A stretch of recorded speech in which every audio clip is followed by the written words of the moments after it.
The Pacific Ocean shimmered under the Californian sun. Palm trees swayed gently in the breeze. San Diego, a city known for its laid-back vibe and picture-perfect beaches, was enjoying another idyllic day. Tourists strolled along the Embarcadero, their faces turned towards the sun-drenched bay. Seagulls squawked overhead, their cries blending with the laughter of children playing in the surf. But this tranquility was not meant to last.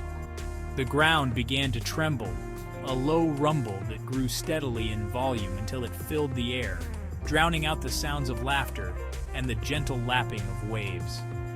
Out of the shimmering heat haze, a monstrous shape emerged, its metallic skin gleaming under the sun. It was an M60 Patton tank, a relic of a bygone war, its massive treads churning up the asphalt as it rumbled towards the heart of the city. Sean Nelson wasn't always a figure of fear and destruction. Born and raised in the quiet suburbs of San Diego, he was a quiet, withdrawn child. His childhood was marked by tragedy early on, losing both his parents in a car accident when he was only 10. He was raised by his aunt, a kind woman who did her best to provide him with a stable and loving home. But the shadow of his parents' death loomed large over his life, casting a pall over his childhood. As Sean grew older, his emotional scars deepened. He struggled to form lasting relationships, finding it difficult to connect with others on a meaningful level. He sought refuge in drugs and alcohol, hoping to numb the pain that gnawed at his soul. Sean's spiral into despair was a slow and agonizing one for those who knew him. His aunt, who had raised him with love and care, watched helplessly as the boy she had known retreated further into himself. She tried everything she could to help him: therapy, support groups, even interventions. But nothing seemed to work. Sean was trapped in a cycle of self-destruction, unable to break free from the grip of his addiction and the pain of his past. His behavior became increasingly erratic and unpredictable. He lashed out at his aunt, blaming her for his misfortunes.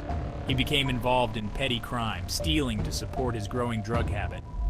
The police became frequent visitors to their doorstep, responding to noise complaints and reports of disturbances. May 22, 2024 dawned like any other day in San Diego. The sun rose over the Pacific, casting a warm glow on the city's iconic skyline. But for Sean Nelson, this day was different. It was the day his rage, fueled by years of pain and resentment, finally boiled over. He woke up in his dilapidated apartment, the air thick with the stench of stale beer and regret. His head throbbed, a relentless drumbeat of pain that mirrored the turmoil raging within him. In that moment, looking at the broken man staring back at him, something snapped. He wanted to lash out, to make the world feel the same pain that he felt every waking moment.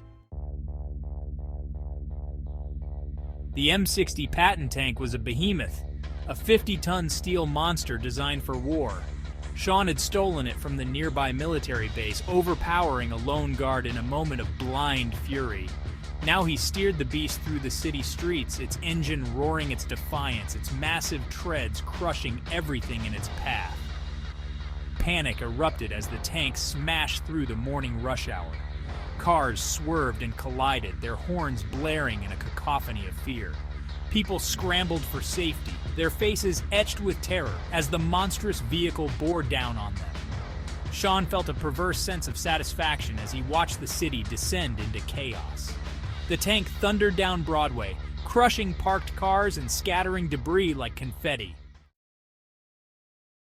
The rampage continued for what seemed like an eternity, but in reality, it was a terrifying 30 minutes that would forever be etched in San Diego's memory. The tank, an unstoppable force of destruction, left a trail of devastation in its wake. Buildings were reduced to rubble, cars were tossed aside like toys, and the streets were littered with debris and the shattered remnants of everyday life. Emergency services struggled to respond, their efforts hampered by the sheer scale of the chaos. Police were outmatched, their weapons useless against the tank's armor. Firefighters battled blazes that erupted in the wake of the destruction, their faces grim as they witnessed the scale of the devastation. The city, once a beacon of peace and tranquility, was now a disaster zone, its streets bearing the scars of one man's rage. What drove Sean Nelson to such an act of wanton destruction? Was it the pain of his parents' death? A wound that never healed? Or was it the despair of his addiction, a relentless cycle that had robbed him of his humanity? Others speculated that he had targeted the city as a symbol of everything he had lost, a way to lash out at the world that he believed had abandoned him. Sean Nelson was a product of his environment, his genetics, and his experiences, a perfect storm of factors that had converged to create a deeply troubled individual. Sean's rampage, as shocking and horrific as it was, also exposed a systemic failure, a breakdown in the very institutions designed to help individuals like him. It raised uncomfortable questions about mental health care, societal safety nets, and the accessibility of support systems for those struggling with addiction and trauma. Sean's aunt had tried to get him help, reaching out to various organizations and institutions, but she was met with roadblocks at every turn. Long wait lists, bureaucratic hurdles, and a lack of resources made it nearly impossible to get him the timely and comprehensive care he so desperately needed. Sean's rampage, in its own tragic way, served as a wake-up call, a stark reminder of the human cost of inaction. The San Diego tank rampage was a tragedy on many levels. It was a tragedy for the innocent lives lost and forever altered. It was a tragedy for a city left physically and emotionally scarred. And it was a tragedy for Sean Nelson himself, a man consumed by his demons, who ultimately succumbed to the darkness within him.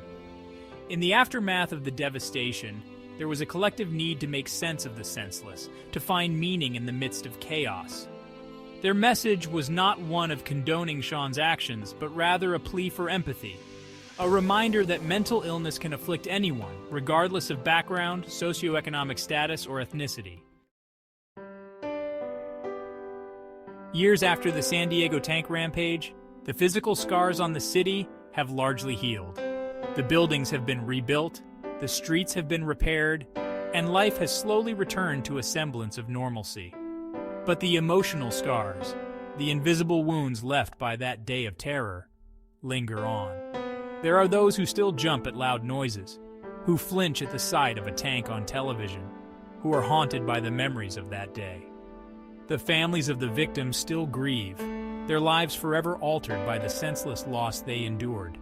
The San Diego tank rampage served as a catalyst for change, prompting a long overdue conversation about mental health in America. It is a reminder that even in the face of unimaginable tragedy, there is always hope for healing, for growth, and for a brighter tomorrow.